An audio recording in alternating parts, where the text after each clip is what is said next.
Okay, Assalamualaikum warahmatullahi wabarakatuh. Waalaikumsalam warahmatullahi wabarakatuh.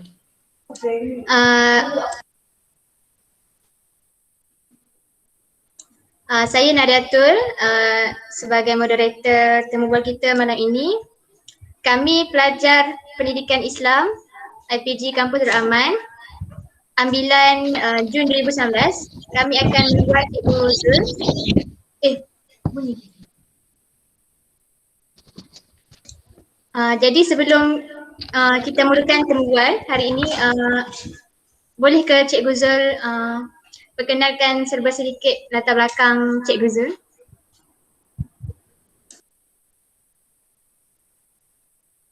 Okey.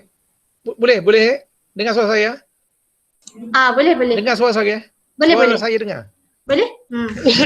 Okey, bismillahirrahmanirrahim. Assalamualaikum warahmatullahi wabarakatuh. Pertama sekali saya merakamkan ucapan terima kasih kepada semua pelajar kerana memilih satu karier kerja yang sangat mulia, iaitu menjadi seorang guru. Seorang guru ni apabila kalau kita melihat satu kerja yang sangat satu profesi yang sangat mulia di sisi manusia, di sisi masyarakat, di sisi Tuhan sendiri dah. Jadi saya tabik dan saya hormat kepada semua cikgu kerana memilih satu karier yang sangat dipandang tinggi oleh masyarakat umum. Baik, nama saya Zulkifli bin Abdul Talib, mempunyai isteri dan anak seramai 4 orang dan 2 orang cucu. Dan saya bekerja mengajar di Sekolah Kebahasaan Pendik Kota Baru Kelantan. Dalam ni semua campur Kota Baru ada, Kelantan, Johor semua ada. Pelajar, semua pelajar ada. Maksud bukan Kota Baru saja. Serata. Okey. Pindah buat. Okey, saya bermula sebagai guru biasa di SK Kuala Putih 2 di Gua Musan pada tahun 1995-96 dan ditukarkan ke Kota Baru, seterusnya dinaik pangkat sebagai PKKO. Di Sekolah Kebahasaan Bunuk Payu, seterusnya saya dilantik, dinaik lagi pangkat sebagai PKM di Sekolah Kebahasaan Pendik dan seterusnya. Jawatan saya sekarang ialah penolong kanan pentadbiran. Kalau kita melihat cat organisasi, penolong kanan pentadbiran adalah orang yang nombor 2 dalam struktur organisasi di sekolah. Dan saya insyaAllah mungkin dalam bulan 6-7 ni saya menjawab jawatan sebagai guru besar sebab saya telah tamat MPQL di JITRA. JITRA berhampir dengan IP Institut Perguruan di bersebelah dengan tempat saya kursus pada tahun lepas. Jadi insyaAllah saya akan menjawab jawatan guru besar insyaAllah dalam bulan 6, bulan 7 ni. Okey, itu sedikit berkaitan dengan karier saya sebagai kerjaya guru, dan jawatan saya sekarang adalah jawatan penolong kanan pentadbiran. Kalau adik semua, saya menggunakan bahasa cikgu semua, penolong kanan pentadbiran merupakan orang nombor 2 di sekolah, dan fokus tugasan dia adalah berkaitan dengan akademik dan berkaitan dengan guru-guru. Okey, itu saja sebagai profil saya sebagai guru SK Pendik. Okey, sekian. Boleh tanya? Boleh moderator boleh tanya saya. Okey. Terima kasih Cikgu Zul atas pengenalan diri. Jadi kita teruskan temu bual kita selama 1 jam ini dengan soalan yang ingin diajukan oleh rakan-rakan. Yang pertama boleh Okey. tanya. Assalamualaikum. Saya Amali. Soalan pertama adalah bagaimana struktur sosial dapat memberi kesan terhadap gaya pemikiran murid semasa di dalam dan di luar kelas, cikgu? Okey. Untuk menjawab soalan ini, kita perlu melihat apakah itu struktur sosial. Struktur sosial ni maksud dari segi pelbagai pendapat, ada yang mengatakan merupakan organisasi yang ada kaitan dengan pilihan dan keputusan kita berkaitan dengan hubungan kita dengan masyarakat.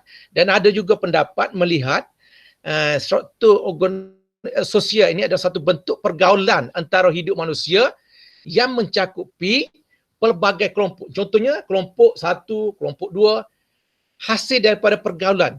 Dan dalam kelompok itu sendiri ada dalam keadaan yang miskin, ada keadaan yang kaya dan pertengahan. Jadi kalau kita melihat soalan bagaimana struktur sosial dapat memberi kesan gaya pemikiran murid semasa di dalam dan di luar kelas, saya boleh mengolah struktur sosial ini adalah satu bentuk pergaulan hidup manusia yang mencakupi pelbagai macam kelompok yang terdiri daripada banyak orang. Contohnya manusia dari segi etnik dan pelbagai kaum, dan manusia dari segi pelbagai kaum juga. Maksud dalam ruang lingkup itu mereka berkomunikasi dan tidak berkomunikasi.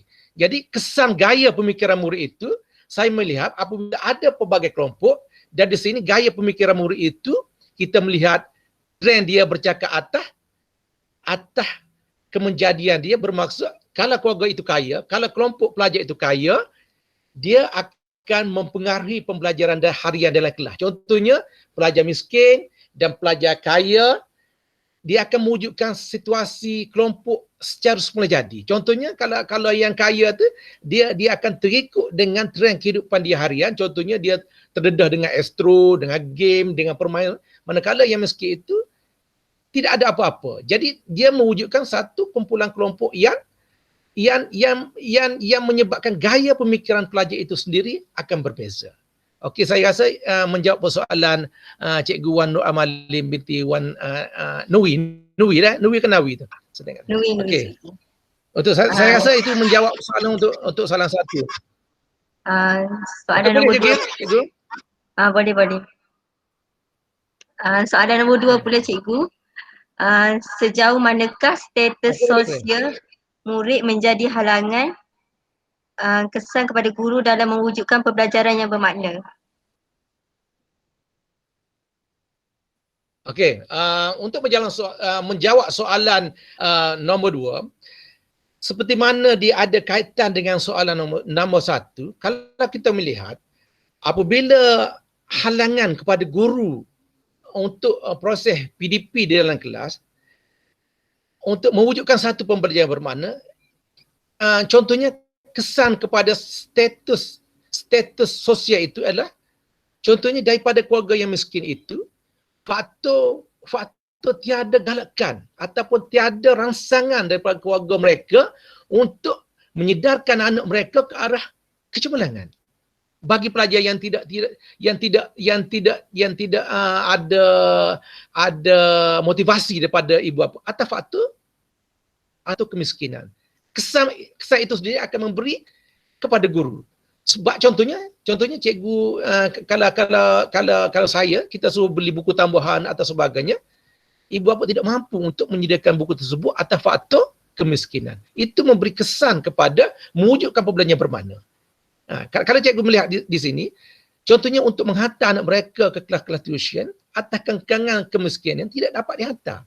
Dan maka input daripada yang mereka terima daripada pembelajar daripada luar tidak dapat dibawa masuk ke dalam kelompok yang dalam kelas, maka ini menjadi halangan kepada guru sebagai tambahan ilmu daripada luar kepada pelajar itu sendiri.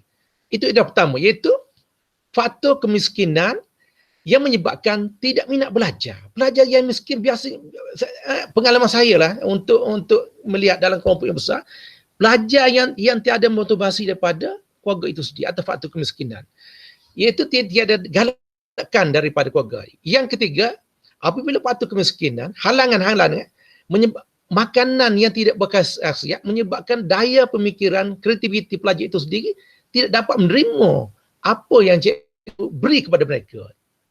Cikgu faham? Maksudnya biasa kalau pelajar atau pelajar yang status pelajar itu yang miskin, makanan dia tidak berkhasiat menyebabkan dalam kelas dia tidur, dia sentiasa tak ada pembelajaran atas faktor penolakan itu keluarga itu sendiri. Itu makanan yang tidak berkhasiat. Dan selain daripada itu, mereka-mereka itu adalah tidak dapat mengambil ilmu tambahan daripada luar atas faktor kemiskinan. Jadi perkara ini merupakan satu atau kesan kepada guru dalam mewujudkan pembelajaran yang bermakna. Contohnya sebab tu Tapi saya bercakap bukan atas 100% atas kemiskinan, tetapi atas 60% itu adalah faktor kemiskinan lah yang menyebabkan kesan untuk guru memberi input yang lebih baik kepada pelajar disebabkan oleh makanan yang tidak berkesiap pemikiran pelajar itu sendiri, tidak dapat mengingat atau menghafal perkara-perkara yang guru sampaikan, dan kelas-kelas tambahan tuition tidak dapat dihantar. Selain daripada itu, beberapa perkara lagi, maksudnya kesan daripada tiada galakkan motivasi daripada keluarga mereka berkaitan dengan untuk mewujudkan satu kecemerlangan kepada pelajar. Saya rasa itu menjawab persoalan untuk soalan nombor 2. Okey, seterusnya. Boleh cikgu saya jawab cikgu. Cikgu faham ke tak? Faham cikgu, faham. Orang boleh tanya.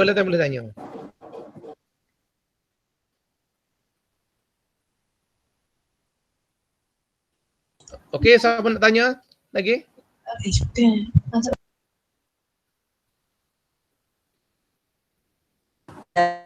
Okey, cikgu generasi muda ni dia kena cergas. Dia aktif, kena cergas. Farah Wahida, boleh tanya? Saya ada soalan, cikgu.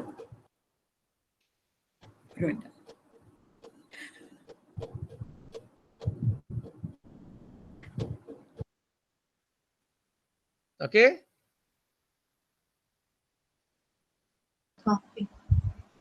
Cikgu Zul, kalau yang cikgu Zul cakap tu siapa ni? Farah Wahida? Farah Wahida binti Ali, okey. Maaf tak perkenalkan diri. Kalau cikgu Zul lebih kepada murid yang miskin kan, kesan tadi halangan kan. Macam mana kalau golongan sistem murid yang macam kaya? Apa halangan? Ulang soalan cikgu Farah. Saya tak dengar, dia punya putul-putul. Macam mana kesan kepada murid yang kaya? Kalau tadi cikgu Zul banyak ulas pasal murid miskin kan, status murid yang kaya. Halangan untuk murid yang kaya. Okey. Halangan murid yang kaya, kalau kita melihat, saya berdasarkan pengalaman cikgu biasa murid yang kaya, ibu bapa itu sendiri dia seolah-olah dia hendak lebih daripada apa yang kita beri. Contoh kita bagi 1 2 3, dia nak lebih 1 2 3 4 5 6 dia bagi. Sedangkan dalam proses pembelajaran sekolah rendah, contohnya tahun 1, 2, 3 kita ada silibus untuk pembelajaran. Kita ada silibus, kita tidak dapat memberi satu benda yang secara besar kepada pelajar itu sendiri. Sebab kadang-kadang peranan ibu bapa ini penting. Peranan ibu bapa dia nak benda tu perfect 100%. Sebab dia ada kemahiran, contoh dia hantar contohnya dia hantar tuition situ, tuition sini. Dia tujuannya seolah dia nak mengajar lah, kan kita nak mengajar untuk bahagian pentadbiran sekolah ini bagaimana untuk membentuk anak mereka boleh lebih daripada 100%. Jadi itu merupakan satu kenkangan juga kepada pihak sekolah, disebabkan sentiasa ibu bapa dia nak lebih apa, sebab dia semua dia ada, dia nak lebih daripada itu. Dan kita ada gate, kita ada satu garis panduan bagaimana untuk tahun 1, tahun 2, tahun 3 dan tahun 4 proses pembelajaran. Biasanya kalau orang kaya ni, dia sentiasa melihat setengah ni. So dia melihat pemikiran cikgu kadang-kadang dia nak lebih satu benda yang terlalu besar. Sedangkan kita ada satu gate, ada satu garis panduan bagaimana untuk memujukkan aras pemikiran pelajar itu tahun 1, 2, 3 dan 4. Jadi di situ kenkangan ni adalah kesannya kepada guru adalah kadang-kadang gangguan situ daripada ibu bapa yang berkendakkan anak dia lebih daripada, contohnya kalau kita buat kelas tuition untuk tahunan, dia nak lebih daripada tu lagi. So sedangkan kita sebagai manusia, kita ada ruang rehat, ruang untuk kita dengan family. Tapi kadang-kadang contohnya kelas tahunan, kita bagi tahunan, kita ada kelas Rambi sampai pukul 3. Kadang-kadang setengah ibu bapa yang kaya, dia ada kemahiran, dia hantar dia suruh kelas dipanjangkan lagi. Seperti saya kata, kengkangan daripada orang yang berada itu sendiri ada juga memberi kesan kepada proses pembelajaran bermakna kepada guru. Okey, dapat harap menjawab soalan Farah tu dari segi pengalaman, dari segi andaian saya cikgu dah. Cikgu dapat, jangan cikgu. banding dengan orang lain sebab berdasarkan pengalaman saya sebagai guru dan sebagai pentadbir selama 20 tahun lebih. Terima kasih cikgu. Okey, Muhammad Luqman boleh tanya? Mio? Okey, terima kasih. Saya nak guru abad ke-21 ni dia lebih cergas, lebih pemikiran dia hebat. Cara dia bercakap, dia kena macam ni. Tanya apa? Tapi saya boleh jawab, saya jawab.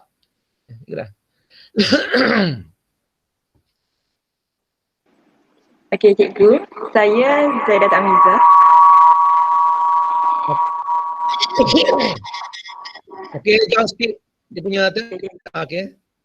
Soalan saya. Okey, Nik Zaidatun. Ya. Okey, soalan saya, adakah kesan struktur Nik Zaidatun sosial yang ulang soalan. Okey, saya ulang balik. Soalan saya, adakah kesan struktur sosial yang berbeza membentuk dinamika kumpulan bermasalah dalam bilik darjah yang boleh mengganggu untuk mencapai PDP yang berkesan? Cikgu faham tak soalan saya?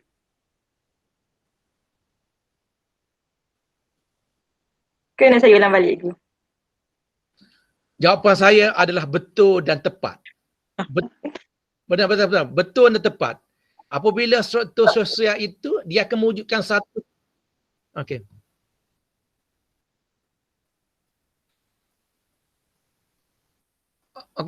Ni saya boleh kesal soalan Nik tanya tadi walaupun putu-putu. Saya boleh jawab ni. Okey.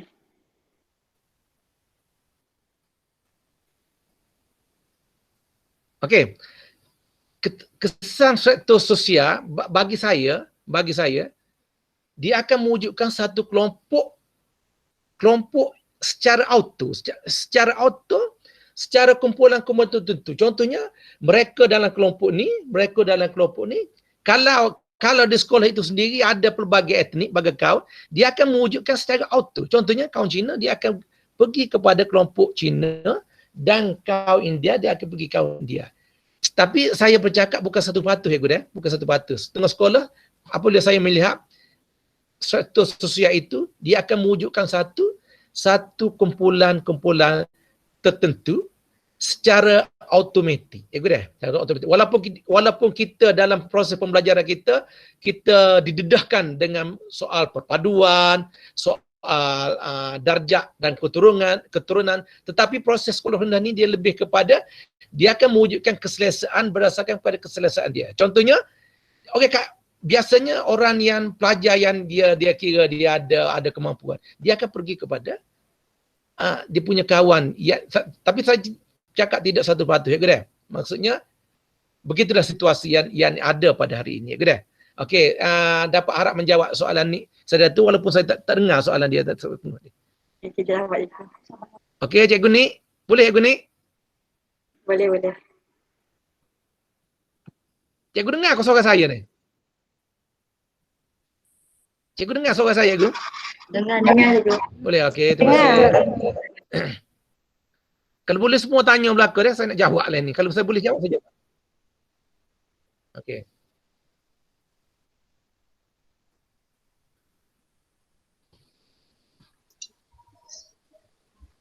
Cikgu. Okey, Muhammad Luqman. Nama saya Muhammad Luqman.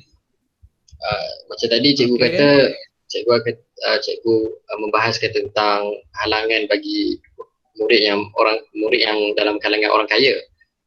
Soalan saya lebih kurang dengan yang tadi. Soalan saya berbunyi, bagaimanakah murid yang berlatar belakangkan golongan elit menunjukkan tingkah laku dalam kelas dan bagaimana guru mengatasinya ataupun menghadapinya, tingkah laku murid yang yang berlatar belakangkan elit. Okey, terima kasih kepada soalan Muhammad Luqman. Soalan Muhammad Luqman ni mencerminkan dia seorang pemimpin yang ada potensi untuk menjadi menteri menteri usahawan, menteri usahawan utama di Malaysia. Okey, saya menjawab soalan Muhammad Luqman.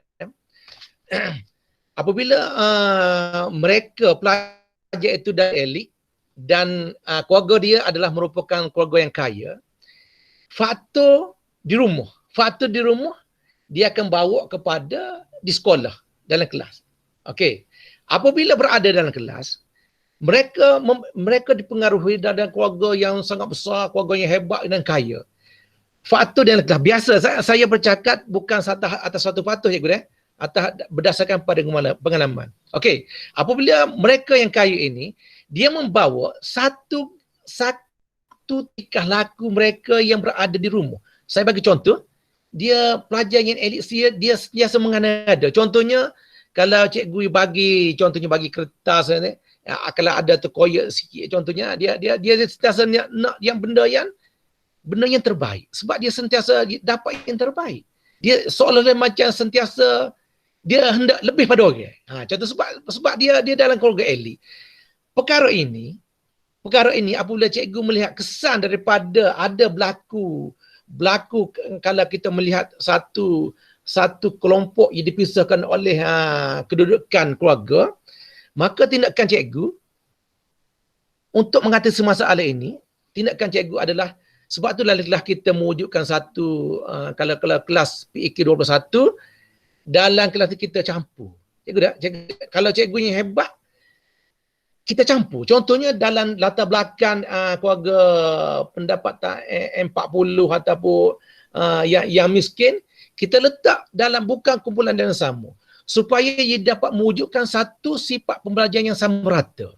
Sebab kalau kita tidak melihat latar belakang semasa kita meletak pelajar itu dalam kelompok untuk proses pembelajaran, cikgu percaya mereka ini akan membesar dengan sentiasa dengan golongan dia berasa dia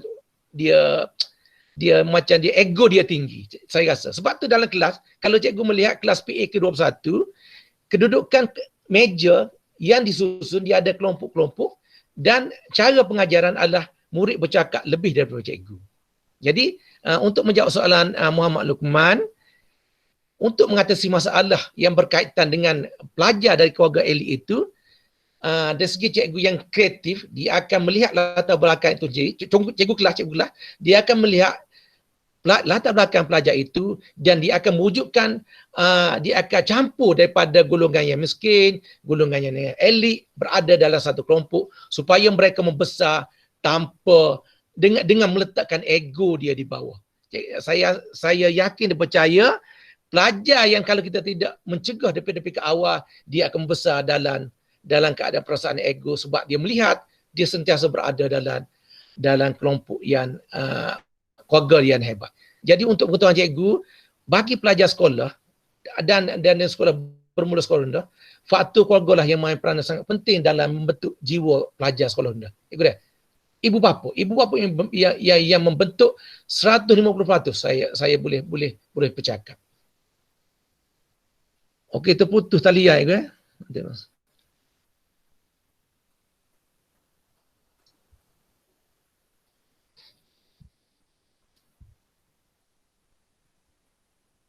Okey, seterusnya cikgu, saya Zafirah nak tanya soalan keempat.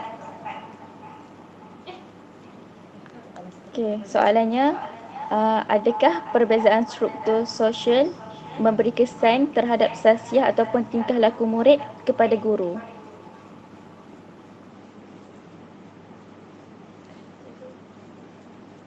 Cikgu tu.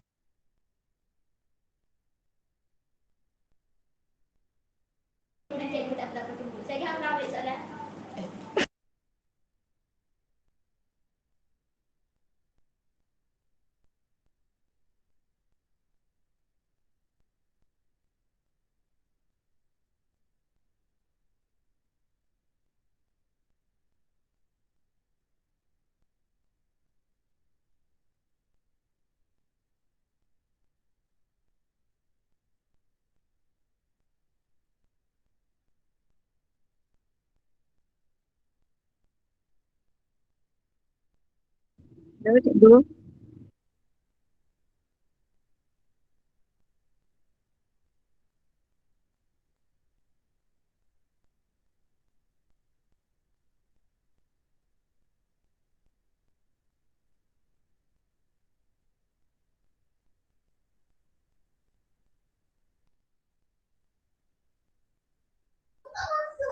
Okey, semua jangan keluar lagi.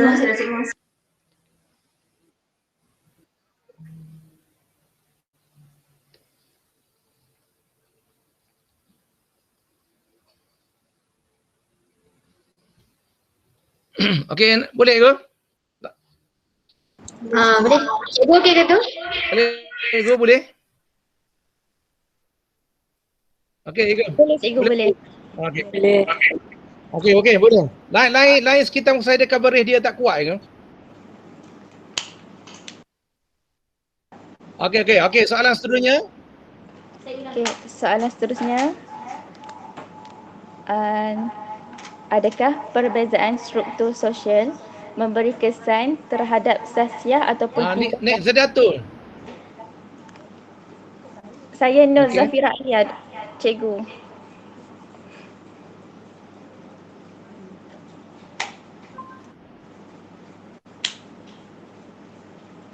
Soalan, Okey. adakah perbezaan struktur sosial memberi kesan terhadap sasiah ataupun Saya tak dengar, Nur Safira. Saya tak dengar. Okey. Okey, adakah perbezaan struktur sosial memberi kesan terhadap sahsiah ataupun tingkah laku murid kepada guru?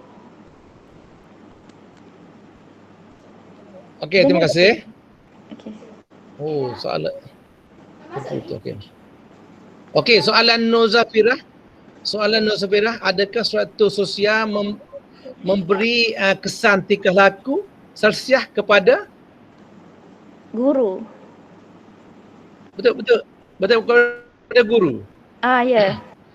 Okey, kalau okey.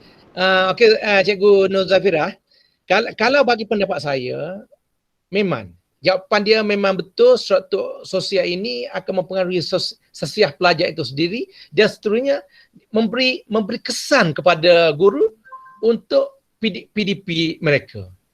Saya bagi contoh, struktur sosial ini kalau dia melibatkan apabila pemikiran pelajar itu sendiri, pelajar aktif, pelajar tidak aktif dan seterusnya, pelajar yang hyperaktif. Bagaimana dia berada di dalam kelas? Apabila struktur sosial ini adalah contohnya pelajar yang aktif itu, dia semua pelajar sekolah dia ada kaitan dengan apa yang berlaku di kat rumah. Contohnya berlaku kat rumah. Kat rumah itu akan dibawa ke sekolah dan dia akan mempengaruhi persekitaran dalam kelas itu sendiri. Dan ini memberi kesan kepada guru. Contohnya, kalau masalah pelajar itu yang mempunyai masalah keluarga, contohnya masalah dengan ibu dan bapa dia yang sentiasa bertengkar depan dia akan mewujudkan, dia akan bawa benda itu di sekolah dan kesannya contohnya pelajar itu akan kemurungan. Apabila pelajar kemurungan, cikgu tidak dapat menyampaikan PDP kepada beliau, akurat, kesan daripada di rumah itu dia bawa ke sekolah dan seluruhnya pelajar itu tidak aktif dalam kelas. Sebab tu kesan yang paling besar sekali, perkara yang paling besar sekali apalah, pelajar sekolah rendah dia melihat, dia akan mengambil apa yang berlaku dekat rumah, dia akan bawa ke sekolah. Di sekolah itulah dia akan kembangkan apa yang dapat di kat rumah. Contohnya kalau berlaku situasi kat rumah, keluarga dia sentiasa bertengkar, keluarga dia dalam keadaan huru-hara, dan kesan itu memberi psikologi dan segi emosi apabila mereka berada di dalam kelas. Dan seterusnya, apabila pelajar itu sentiasa tidak dapat memberi tumpuan kepada apa yang cikgu ajar, menyebabkan cikgu perlu kreativiti bagaimana kaedah untuk menarik pelajar itu untuk memahami apa yang cikgu ajar. Boleh Cikgu Nur Zafira? Ini pendapat saya. Saya melalui pengalaman dan pendapat saya, cikgu. Ya, jelas cikgu. Terima kasih. Okey, terima kasih. Okey cikgu. Saya Asma. Okey, saya nak tanya cikgu. Berdasarkan pengalaman cikgu. Ya. Okay. Berdasarkan pengalaman cikgu, adakah ibu bapa daripada status sosial yang berbeza ni dapat memberi kerjasama kepada guru untuk mewujudkan suasana harmoni dalam kelas. Jelas Okey. Okey, terima kasih Asma Nabila. Ya. Berdasarkan pengalaman saya melihat kesedaran ibu bapa untuk melihat pelajar sekolah itu mendapat kecemerlangan peratus yang sangat kecil, cikgu dah. Banyak kecil. Sebab saya bagi contoh, apabila mesyuarat PIBG, cikgu tahu tak apabila mesyuarat PIBG di sekolah? Apabila mesyuarat PIBG di sekolah, ya, okey. Kita jemput ibu bapa hadir ke sekolah, kalau kita melihat hanya ibu saja yang datang. Ibu saja yang hadir. Biasanya ibu yang hadir dan tidak memenuhi kerusi. Kalau kita sedia kerusi 150, atas 80-70 ibu bapa yang hadir. Bermaksud, peratus ibu bapa yang mendokong untuk melihat kejayaan pelajar di sebuah sekolah itu adalah sangat kecil. Kurang atas faktor pekerjaan mereka, atas faktor keegoan, saya boleh kata keegoan sendiri ibu bapa pun ada. Sebab dia melihat kadang-kadang sekolah, contohnya kalau sekolah luar bandar, sekolah pendek ni sekolah hampir bukan sekolah elit, dia melihat sekolah tidak dapat melahirkan pelajar yang terlalu cemerlang, maka dia melihat seolah-olah macam keegoan dia ada di situ. Dan peranan ibu bapa ini, kalau kita melihat dia punya dia panggil PIBG ini adalah proses untuk dia membantu sekolah itu sendiri. Contohnya dia soal kebersihan dan soal kemenjadian pelajar, peratusnya sangat kecil. Peratusnya sangat kecil dan kita sebab itulah boleh kita berada di sekolah kita untuk membina hubungan dengan masyarakat persekitaran, kita memerlukan PIBG yang kuat. PIBG kuat akan menentukan peratus kecemerlangan sekolah tinggi, cikgu dah. Peratus PIB-nya sangat besar. Tetapi biasa semua sekolah di luar bandar, penglibatan ibu bapa itu sangat kecil, cikgu dah. Atas faktor pekerjaan, atas faktor situasi masa dan sebagainya, cikgu dah. Okey, saya rasa dapat menjawab soalan Asma Nabila. Kalau tidak mendapat memenuhi kehendak soalan Asma, boleh tanya sekali lagi saya dah. Okey, faham. Okey, seterusnya untuk soalan ke-6. Okey, ulangi lagi. Untuk soalan ke-6 tentang bahasa. Okey, macam mana penggunaan bahasa yang murid-murid gunakan sewaktu PDP tu dapat membantu pemahaman mereka? Okey.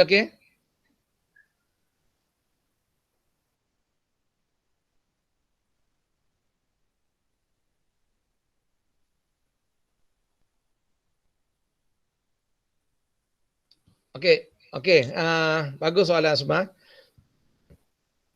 Okey, kalau saya melihat situasi di beberapa sekolah terutama Kelantan, Cikgu Asma dah. Peranan penggunaan bahasa pelajar itu sendiri.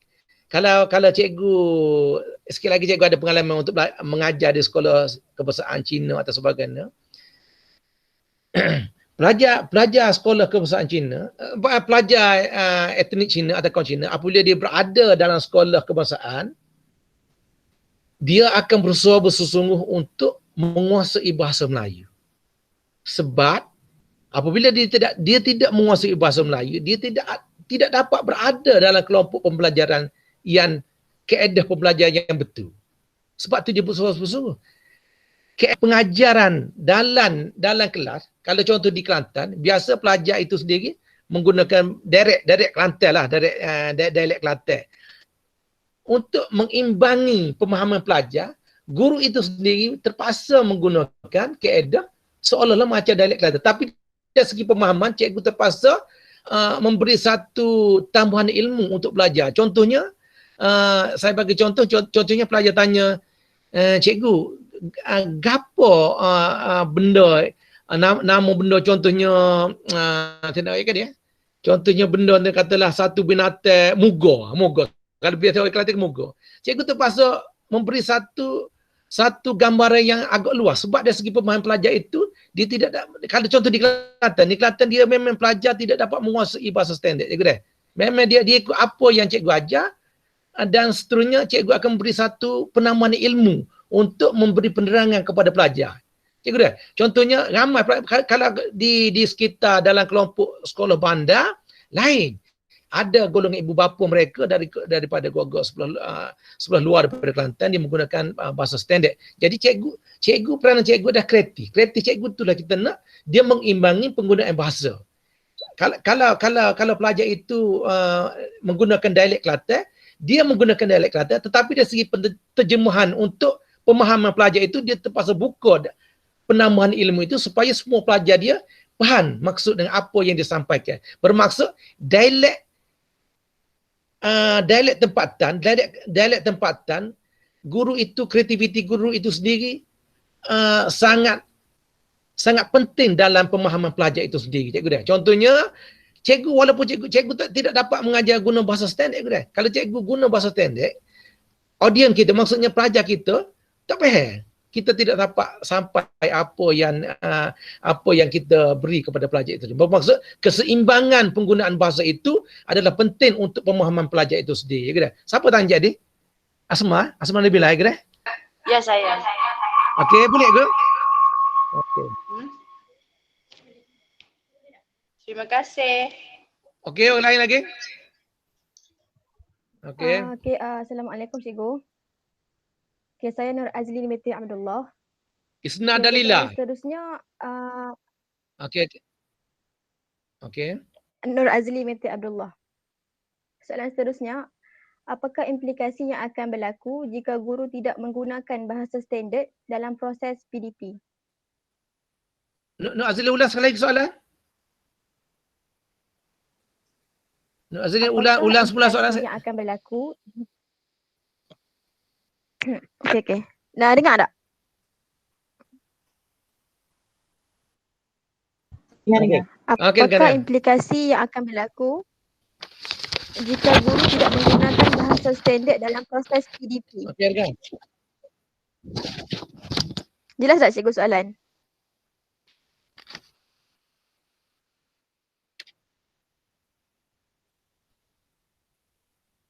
Okey, terima kasih Nur Azlin. Untuk menjawab soalan Azlin, saya melihat jelas. Okey, saya bagi contoh lagi.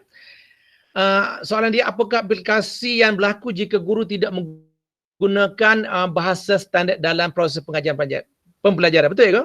Okey. Saya melihat implikasi yang paling besar berlaku apabila guru itu sendiri tidak menggunakan bahasa standard. Saya merujuk kepada dalam kelas cikgu ada pencampuran kaum cikgu dah. Pelajar Cina, pelajar India, pelajar Melayu. Tadi saya bercakap atas semua pelajar tempatan, pelajar Kelantan. Ni untuk menjawab soalan cikgu Nur Azlin ni, saya menjawab atas dalam kelas, kapasiti kelas tu ada pelbagai kaum pelajar itu sendiri, cikgu dah. Okey. Apabila cikgu tidak menggunakan bahasa standard dalam proses PDP, kesan paling besar implikasinya adalah apabila pelajar itu melangkah ke alam persekolahan seterusnya, apabila dia naik ke tingkatan seterusnya, dia akan masuk universiti dan seterusnya, kesan dia adalah dia akan mewujudkan satu situasi dari segi pergaulan. Apabila masing-masing, contohnya pelajar Cina itu sendiri, dia sentiasa menggunakan dialek Cina. Contohnya kalau cikgu tidak menggunakan kaedah bahasa standard yang betul, maksudnya pelajar itu seolah-olah dia lebih pada penggunaan bahasa dia disebabkan oleh dia tidak memahami apa yang cikgu ajar. Jadi kesannya adalah murid itu sendiri tidak faham. Sebab itulah apabila dalam kelas itu ada pelbagai kaum, guru perlu menggunakan bahasa standard untuk menyampaikan PDP kepada pelajar. Dia akan mewujudkan kesan implikasinya adalah murid itu membesar dan mewujudkan satu situasi pergaulan dan seterusnya mewujudkan satu renggangnya hubungan kaum. Kesan ekoran daripada guru tidak menggunakan satu bahasa standard dalam proses PDP. Ni saya bercakap, cikgu Nur Azlin, saya bercakap atas dalam kelas itu ada pelbagai kaum, cikgu dah. India, Cina, dan Melayu. Tadi saya menjawab dalam kelas semua ada pelajar satu bangsa. Okey. Seterusnya mewujudkan satu jarak hubungan kaum yang renggan. kurang daripada masing-masing, lebih kurang tidak faham apa yang cikgu sampai di pihak sekolah rendah ni. Di pihak sekolah rendah ni, dia membawa dengan haluan masing-masing. Sebab tu cikgu perlu menggunakan bahasa standard dalam proses PDP apabila pelajar kita ada pelbagai kaum di dalam satu kelas. Okey, boleh Nur Azli? Boleh cikgu. Okey, soalan seterusnya. Okey. Apabila Okey, orang lain lagi? Wujud perbezaan. Okey, soalan seterusnya orang yang sama. Okey, apabila wujud perbezaan bahasa dalam kalangan murid, apakah kesan utama yang dapat dilihat khususnya dari aspek percakapan semasa PDP berlangsung?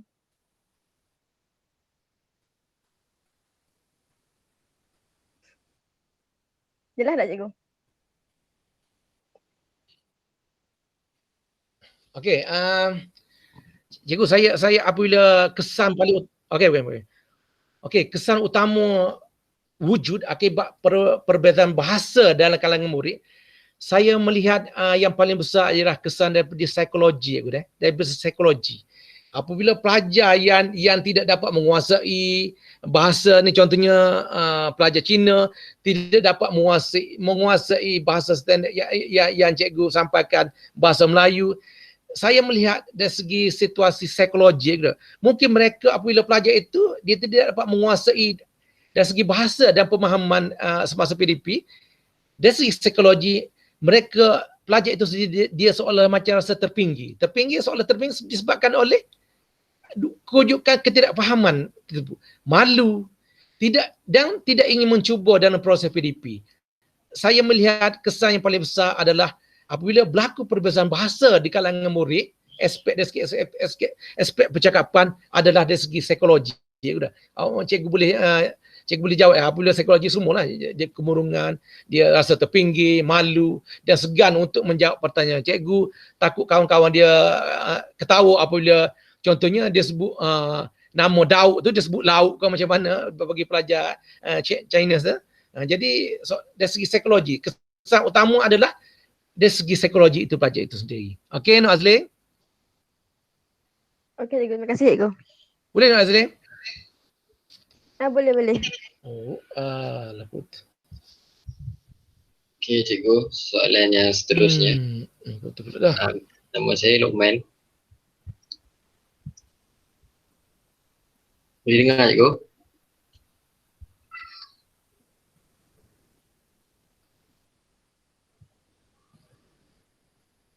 Okey, kalau kita tengok tadi, kita nampak cikgu menjawab berkenaan dengan struktur sosial.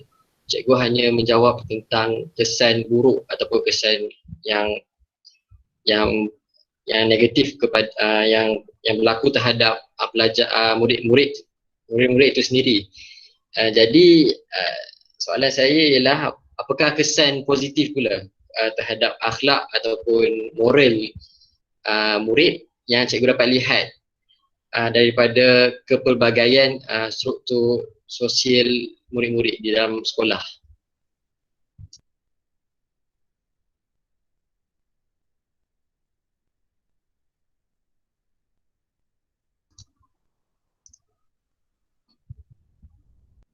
Jelas cikgu? Harap sabar, line cikgu putus.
Okey, boleh terus? Boleh terus ke?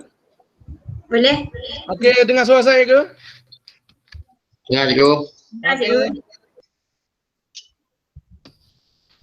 Soalan seterusnya. Muhammad Luqman Ya saya. Berkenaan dengan kepelbagaian struktur sosial, kita tahu yang bahawasanya di dalam sebuah sekolah berkemungkinan mempunyai pelbagai struktur sosial murid-murid. Jadi boleh tak saya nak tahu apakah kesan positif terhadap akhlak dan murid dan moral murid yang cikgu dapat lihat dengan adanya kepelbagaian struktur sosial yang terdapat di dalam sekolah. Okey, terima kasih Muhammad Luqman. Okey, melalui pengalaman saya, kalau kita melihat dari segi sasiah dan disiplin, dari segi pengalaman saya lah sebagai pentadbir, sebagai PKN, sebagai PK1 dan pengikut, saya melihat sebagaimana yang saya jawab soalan-soalan cikgu sebelum ni, peranan di rumah, peranan ibu bapa itu sendiri akan mempengaruhi pelajar dan seterusnya membawa masalah, contohnya pelajar yang tidak berdisiplin, masalah itu dia akan bawa ke sekolah. Maksudnya benda di luar, dia bawa masuk ke sekolah. Contoh cikgu bagi tahu, contoh untuk pelajar tahun 6. Tahun 6, kalau dia berkawan dengan pelajar yang tidak bersekolah tingkatan 1, cikgu yakin dan percaya dan pengalaman cikgu sendiri, impaknya dia akan bawa masuk ke sekolah, sasiah dia, tingkah laku dia. Contohnya kalau pelajar, dia berkawan dengan pelajar yang tidak bersekolah, isap rokok, untuk pelajar tahun 6 isap rokok je dah. Ada, saya jumpa semua, ada pelajar yang isap rokok. Maksudnya, dia sendiri akan mewujudkan satu situasi disiplin dan sasiah diri yang mengganggu proses pembelajaran sekolah. Saya melihat benda di luar yang membawa masuk ke sekolah. Sebab kita sebagai guru di sekolah, kita ada pelbagai peraturan, pelbagai disiplin, pelbagai proses garis panduan. Mustahil pelajar itu sendiri untuk melanggar disiplin. Jadi, benda yang di luar itu dibawa masuk ke sekolah akan mempengaruhi persekitaran sekolah. Contohnya kalau pelajar itu sendiri tidak berkawan dengan mereka yang tidak bersekolah dan mereka yang isrokok, tidak mustahil mereka akan bawa budaya itu di sekolah dan akan mempengaruhi rakan-rakan lain. Dan saya, semasa pengalaman saya mengajar di sebuah sekolah di Kota Baru, pelajar tahun 6 itu sendiri, dia pernah menggunakan pekuda. Cikgu tahu tak pekuda? Pekuda ni, saya tanya dia, ambil mana? Oh, saya orang bui coklat dia kata di cyber cafe. Saya tak tahu dia kata, saya ambil bawa balik gini-gini. Bermaksud, perkara di luar itu dibawa masuk ke sekolah dan mengganggu proses PDP di sekolah. Kalau Muhammad Luqman tanya saya tadi, maksudnya perkara yang mewujudkan sasiah pelajar itu, saya melihat benda di luar dibawa masuk ke sekolah. Cikgu dah? Ataupun tidak menjawab soalan Muhammad Luqman saya jawab ke? Boleh cikgu, saya faham dengan jawapan. Okey, terima kasih. Okey, orang lain lagi? Muhammad Azri.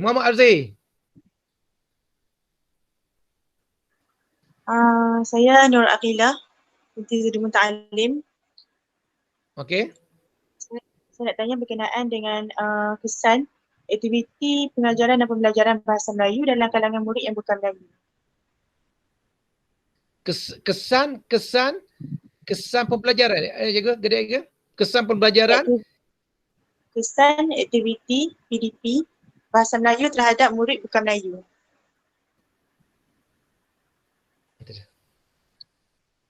Ulang semula ikut tak dengar, putus. Lain tak betul. Kesan aktiviti pengajaran bahasa Melayu dalam kalangan murid bukan Melayu. Okey, sampai. Okey, kesan aktiviti pembelajaran bahasa Melayu di kalangan murid bukan Melayu, macam tu? Betul ke? Okey. Kalau kita melihat dalam konteks yang sekolah itu ada pelbagai kaum, dia sangat memberi kesan apabila penggunaan contohnya kepelbagaian bahasa itu, ia memberi sangat kesan kepada pelajar bukan Melayu. Saya memang cukup teruja untuk sebagai pentadbir, saya sentiasa mengingatkan cikgu-cikgu saya perlu ada kreativiti bagaimana untuk kita mewujudkan satu kesan yang positif kepada pelajar yang bukan Melayu untuk mereka lebih suka dengan aktiviti yang dilakukan di sekolah. Contohnya panitia bahasa Melayu menganjurkan pantun, dia kata pantun. Kita nak penyertaan daripada pelajar yang bukan Melayu menyertai pantun. Sebab dari segi pemikiran pelajar bukan Melayu, dia melihat pantun hanya untuk orang Melayu saja. Sebab tu saya mengarahkan cikgu-cikgu kita lebih kreativiti untuk bagaimana untuk mewujudkan, untuk memberi kesan yang positif kepada pelajar bukan Melayu dari segi kepelbagaian bahasa dan seterusnya mewujudkan keseluruhan pembelajaran. Jadi kalau kesan negatifnya, kalau kita melihat kalau cikgu tidak ada kreativiti, dia akan mewujudkan satu kesan yang negatif sebagaimana yang saya menjawab soalan cikgu yang 8, 9 tadi, iaitu dia akan mewujudkan satu kelompok-kelompok tertentu. Di sekolah, pelajar Cina dia akan berkawan dengan Cina, Melayu dia akan Melayu dan India dan India. Kesan daripada kepelbagaian bahasa yang mereka sendiri tidak faham dan guru-guru itu tiada kreativiti untuk mewujudkan bagaimana keadaan untuk menghasilkan keseluruhan pekerja belajar di kalangan pelajar itu sendiri. Dia seterusnya kesan itu dia akan membawa kepada apabila dia melangkah ke alam sekolah seterusnya dan seterusnya akan mewujudkan, akhirnya dia akan mewujudkan satu jurang yang sangat besar antara kaum. Kesan daripada sekolah rendah iaitu kepelbagaian bahasa itu dia tidak pada berpusat kepada bahasa Melayu. Sebab tu kita perlu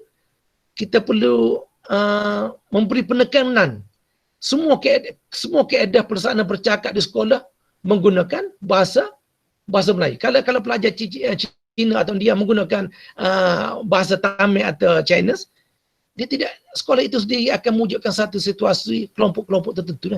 Jadi maksudnya kesan negatif dia akan membawa perkara ini apabila dia melangkah ke sekolah menengah, pusat pengajian, jurang kaum itu akan mewujudkan jurang itu besar antara kaum disebabkan oleh faktor. Saya nak bagi contoh kesan yang sangat bagus positif sebuah negara Indonesia, Jepun dan Korea di Thailand. Di Indonesia juga semua bahasa perlu menggunakan bahasa Indonesia. Dan nama itu sendiri walaupun dia Cina, dia perlu menukar nama kepada Indonesia. Kalau cikgu tengok nama Rudy Hartono atau pemain bintang tu Cina tu. Tapi disebabkan atas faktor kepelbagaian bahasa, dia mewujudkan satu bahasa. Contoh bahasa Indonesia. Sebab tu kita tengok di Indonesia tidak ada perbezaan kaum dan perbedaan antar kaum. Begitu juga penggunaan bahasa Jepun dan Korea, dia menggunakan bahasa Korea, dia tidak mengagukan bahasa Inggeris macam Korea dan Jepun. Masalah orang tak payah suku kira, tapi dia membudayakan satu bahasa. Tetapi kita walaupun bahasa Melayu, tetapi kita golongan elit setengah dia menggunakan bahasa Inggeris. Tapi soalan macam bahasa Melayu itu terpinggir. Jadi kesan negatif adalah dia memberi satu jurang yang besar dari segi soal perpaduan kepada pelajar bermula sekolah rendah sehingga dia melangkah ke alam dewasa. Okey, boleh Nur Akilah? Boleh, jelas. Okey. Nak tanya sikit. Siapa yang tanya? Saya Nur Saibah. Nur Syaibah. Okey. Okey, saya tanya bila ada dinamika kumpulan ataupun kelompok-kelompok tu kan cikgu. Jadi akan menyusahkan tak guru ni untuk melaksanakan PDP? Yelah, budak-budak dah ada kumpulan Cina dengan Cina, India dengan India. Okey. Okey, sampai. Okey. Untuk menjawab soalan Nur Syam, di sini saya melihat peranan cikgu, peranan guru itu sendiri. Kreativiti cikgu itu sendiri. Cikgu itu jangan mewujudkan satu kelompok Cina, India dan Melayu. Cikgu itu perlu melihat latar belakang sebab guru kelas ni dia yang mengatur kedudukan pelajar. Dia perlu melihat pertama dari segi soal latar belakang. Kedua dari soal etnik atau kaum. Dia perlu ada satu percampuran kelompok. Jangan meletakkan mereka dalam kelompok Mereka sahaja. Contohnya Cina, kelompok Cina, India dan Melayu-Melayu.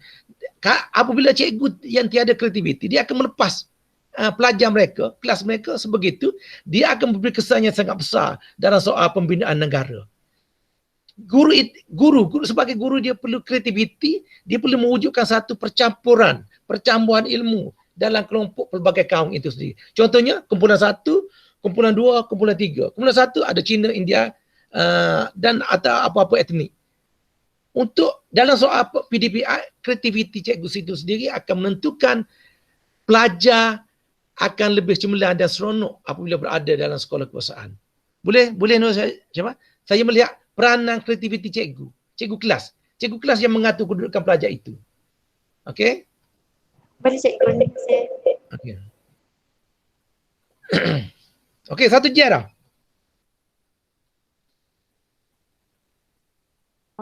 Okey. Soalan pelbagaian yang bahasa yang berlaku antara murid yang kuat. Masalah terhadap aktiviti berkumpulan. Apakah yang dapat guru lakukan mengatasi masalah ini dalam usaha membentuk suasana kelas yang harmoni dan bertolak ansur? Okey, saya melihat sebagaimana saya jawab tadi, maksudnya contoh, saya bagi contoh ya kedai. Apabila aktiviti sukan, dia aktiviti sukan dia ada contohnya kedai, rumah kuning, biru, hijau ya kedai. Jangan biarkan keseimbangan kaum itu perlu ada sama ramai satu kumpulan.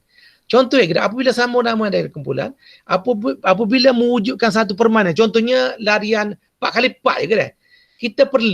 Guru itu perlu meletak Cina, India ataupun Melayu supaya ada kerjasama semangat setiakawan, semangat perpaduan di situ. Di situlah kreativiti cikgu yang mengaturkan bagaimana kaedah untuk mewujudkan kesepahaman antara kaum. Contoh cikgu sukan boleh mewujudkan satu katalah tim bola sepak. Tim bola sepak perlu ada pelbagai kaum, ataupun tim larian sukan 4x4, ada pelbagai kaum. Di situ akan mewujudkan satu, apabila kaum dia mewujudkan satu semangat setiakawan yang tinggi dalam soal pergaulan antara kaum. Sebab tu saya kata, sebagaimana saya menjawab soalan cikgu tadi, kreativiti cikgu itu adalah akan mewujudkan satu kesepahaman. Dia boleh juga meletakkan contohnya kalau kita mengarahkan pelajar kita untuk membina suatu perkara, kita jangan mengarahkan hanya pelajar Melayu yang mengambil contoh barang-barang cikgu lah. Kita perlu membina hubungan dengan pelajar Chinese ataupun India. Contoh biasa di sekolah, biasa cikgu suka ambil benda tu, kita suruh pelajar yang cerdik, yang kalau Melayu, kita tak suruh pun mereka ni. Jadi kreativiti cikgu ni pelbagai untuk mewujudkan satu kesepahaman dan setiap kawan dan di sebuah sekolah. Boleh cikgu? Boleh. Okey.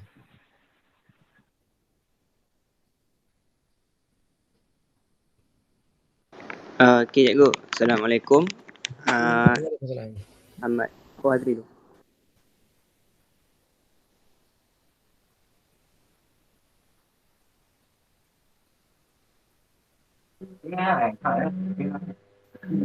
Hai cikgu.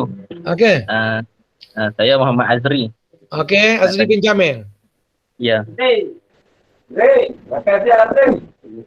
Nak tanya soalan sikit tu. Okey, macam mana banyak boleh orang ni. Macam mana guru nak pastikan interaksi yang efektif berlaku dekat murid tu, yang mana murid tu ada bahasa ataupun logat yang berbeza? Okey, pertama cikgu boleh kesan melihat secara normal ataupun secara tidak normal. Kalau cikgu, kalau pengalaman saya boleh melihat melalui pergaulan dia di kantin, di padang, dan juga kita kesan dia melalui dalam kelas. Dan kita boleh kita boleh melihat apabila cikgu contohnya cikgu Muhammad Azri ni menjadi cikgu, saya nak cakap secara ni tak dapat, tapi apabila cikgu mengajar di sekolah, cikgu akan melihat benda secara tak langsung, benda secara saya nak Benda tidak dirancang, soalan tidak dirancang. Contohnya apabila kita melihat pergerakan atau pergaulan dia di kantin. Di situ kita melihat dari segi percakapan dia, dari segi pergaulan dia, dari segi tingkah laku dia bergurau bagaimana. Di situ kita melihat. Secara maksudnya secara tidak langsung. Selain daripada PDP dan kelas. Di padan, aktiviti yang paling jelas sekali adalah aktiviti di padan. Di padan, aktiviti di padan. Di situ kita melihat. Biasanya kalau dalam kelompok tertentu dia tidak akan masuk dalam kelompok tertentu. Kalau tidak dia tidak ada link yang cukup baik antara mereka. Okey, Muhammad Azri? Baik, cikgu, jelas. Okey. Ada satu soalan lagi, cikgu. Okey, dua tak apa. Soalan kali ini berbunyi, macam mana komunikasi yang berlaku antara murid yang berbeza, yang mana berbeza mereka ni dari segi status ekonomi sosial. Orang panggil SES. Macam mana komunikasi tu berlaku antara murid yang berbeza status ekonomi sosial ni? Maksudnya status dia punya sosial tu dia berbeza. Percakapan dia berbeza ke macam mana, Muhammad Azri? Saya tak faham soalan. Status ekonomi sosial. Okey. Untuk menjawab masalah Azri, melalui pengalaman saya juga, saya melihat contoh gini. Apabila di kantin juga ataupun di padan, pelajar itu bercakap. Contohnya kalau dari segi kelompok mereka yang berada, contohnya dia melihat contohnya di Astro, filem ataupun dari segi movie yang dia lihat, buku yang dia baca atau game yang dia bermain, dia akan bercakap dalam soal-soal itu. Manakala dalam kelompok yang kurang berada ni, dia seolah macam dia membicarakan atau bercakap seolah macam lastik burun, mandi di tali air. Maksud di situ kita melihat ada satu benda yang memisahkan antara mereka. Percakapan itu seolah contoh ada keluarga pelajar itu yang berada. Contoh dia akan tunjuk komik yang dibawa kat rumah, contohnya dengan gambar ataupun dengan bentuk robot atau sebagainya. Manakala mereka yang kurang berada itu sentiasa akan berasa seolah macam dia terpinggir dan dia bercakap atas soal kehidupan harian di rumah. Contohnya mandi di tali air, mandi di sungai, lastik burun, dan main basikal, seperti itu. Maksudnya soal di kantin, di padan dan di tapak perhimpunan, disitulah kita boleh mengesan percakapan atau wujudnya satu perkara dalam kehidupan proses pembelajaran mereka. Okey, Muhammad Azri, boleh? Boleh, cikgu, jelas. Okey. Cikgu. Okey. Berdasarkan jawapan cikgu tadi, perbezaan yang berlaku kat mereka ni ada bagi kesan sampingan tak? Macam mereka ni terasa hati dengan kawan mereka ke? Sebab mereka ni dalam fasa budak-budak lagi. Okey. Ada tak? Kesannya memang cukup ada. Kesan daripada psikologi. Contohnya, member dia, pernah depan mata saya tengok, member dia keluar satu alat permainan, contoh kereta lah, kereta kecil lah. Member dia yang tidak berada dalam ni, dia seolah macam dia rasa terhina. Contohnya dia tu pelajar tahun 3 dia rasa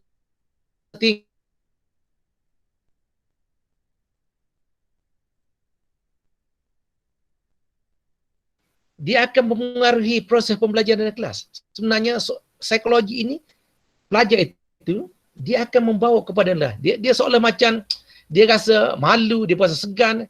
Pelajar tu, terutama pelajar yang tahap satu ni, tahun 1, 2 dan 3. Kan?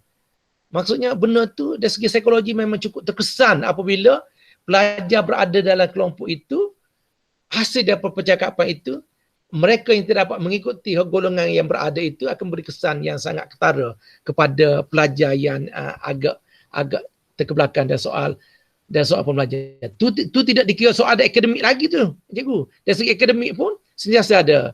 Contohnya pelajar yang pandai, pelajar yang telah terbelakang. Okey, Muhammad Azri? Baik, cikgu, jelas, cikgu. Okey. Terima kasih, cikgu. Okey, cikgu. Nak tanya Okey, satu soalan, cikgu. Okey, Farid. Ya, saya, cikgu.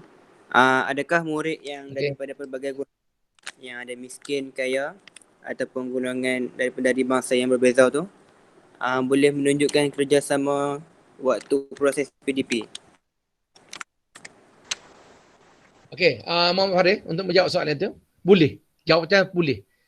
Tetapi peranan cikgu subjek ataupun cikgu kelas ataupun cikgu di sekolah. Sebab sebagai guru kita melihat bukan soal dalam proses PDR itu bukan soal dia punya latar belakang. Kita melihat dari segi akademik. Contohnya pelajar yang miskin itu yang mempunyai akademik yang tinggi, kita akan campur dengan pelajar walaupun dia kaya, dia lemah dari soal akademik. Cikgu melihat dari segi akademik, bukan cikgu melihat dari segi latar belakang dia. Sebab tu peranan cikgu adalah dia melihat daripada aspek, kalau dalam proses PDR, dia melihat aspek akademik. Akademik itu sendiri akan menentukan pergaulan pelajar itu dan mewujudkan kecemerlangan bagi pelajar. Contohnya, kita jangan meletak dalam kelompok pelajar akademik yang pencapaian 1, 2, 3, 4, 10.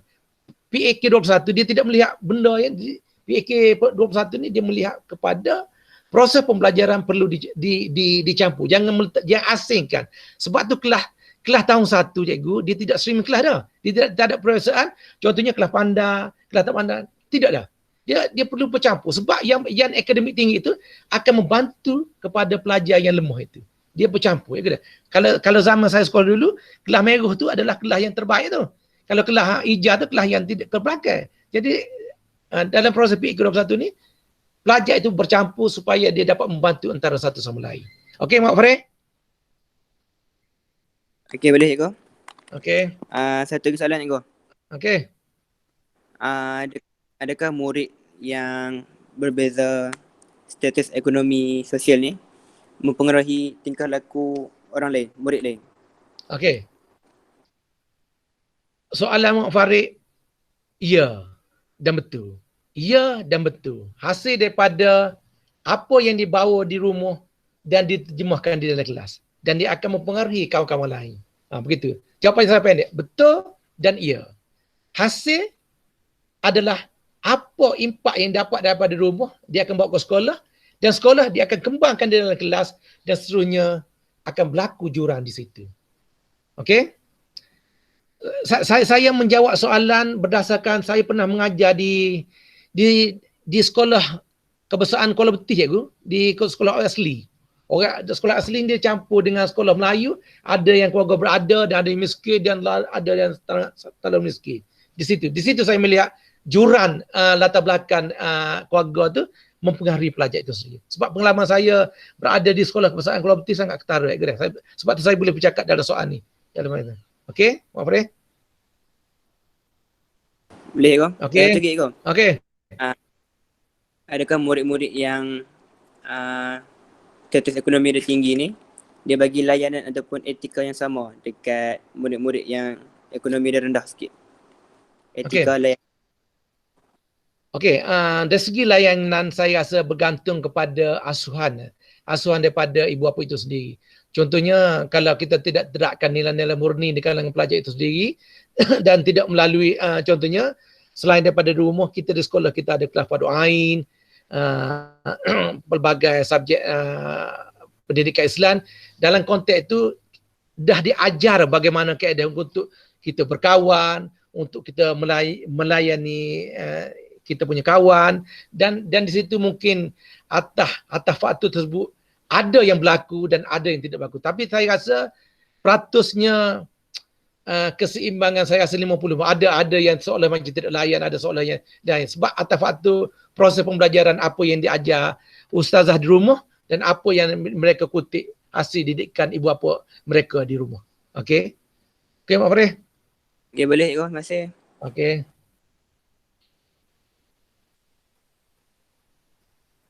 Lebih 20 minit ni. 10-12 ada orang ni. Ada soalan lagi ke kawan-kawan? Jadi kalau tak ada kita akhiri temu bual kita malam ini. Okey. Jadi saya sebagai wakil satu kelas ingin mengucapkan terima kasih banyak-banyak kepada Cikgu Zulkifli kerana sudi meluangkan masa selama lebih 1 jam ni untuk berkongsi ilmu dan pengalaman cikgu dengan kami semua. Okey, terima kasih. Tak isa cikgu lah. Okey. Malam ini. tak Semoga apa, tak cikgu pesan. Okey. Okey, saya nak cakap sikit cikgu Okey, sebagai pendidik, cikgu harap kamu semua adalah satu golongan pelapis bagaimana kita nak mewujudkan satu bangsa Malaysia, satu bangsa yang cukup hebat di mata dunia. Sebab zaman cikgu ni, cikgu akan pecik, mula awak lah yang akan menentukan arah tuju hala bagaimana kita nak mewujudkan satu bangsa yang cukup hebat. Kalau cikgu melihat sekarang, kalau kita tengok peta Malaysia, ramai seolah macam golongan-golongan luar untuk mewujudkan satu masyarakat yang berpecah, yang jurang yang terlalu tinggi yang menyebabkan satu bangsa kita akan terpecah. Cikgu perlu mewujudkan satu kepimpinan, satu perkara sebagai ketua yang hebat untuk generasi seterusnya. Harapan cikgu sebab cikgu akan pecah, cikgu akan habis, golongan awak lah yang akan mengambil alih tampuk pendidikan. Bagaimana kita nak wujudkan satu bangsa Malaysia yang cukup hebat tanpa ada perpecahan kau. Cikgu Okey, Assalamualaikum warahmatullahi wabarakatuh. Salam, selamat berjaya. Okey, Assalamualaikum. Waalaikumsalam. Terima kasih banyak cikgu. Waalaikumsalam. Terima kasih banyak cikgu. Terima kasih cikgu. Cikgu. Kita bergambar sikit pun. Bapak je lah.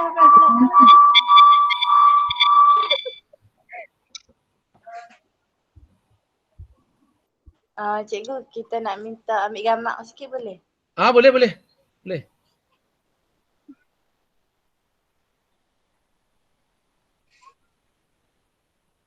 Kalau siapa kata baru pergi sekolah pendik, sekolah cikgu ada.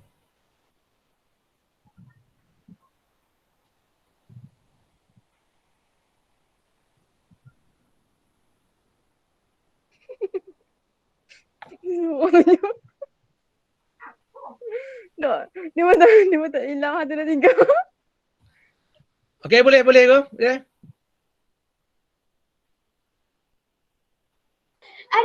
Izna boleh? Tak boleh.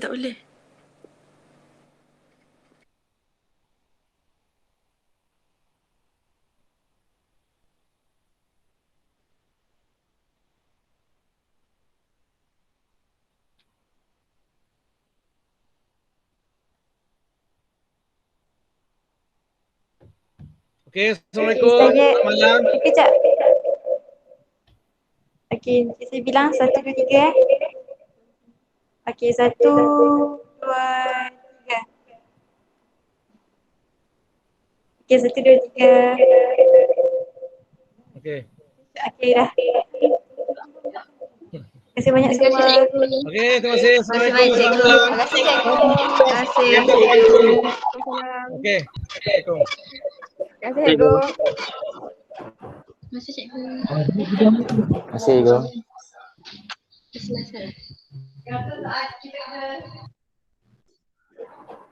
Habis. Dia nak suruh orang lelaki tu ambil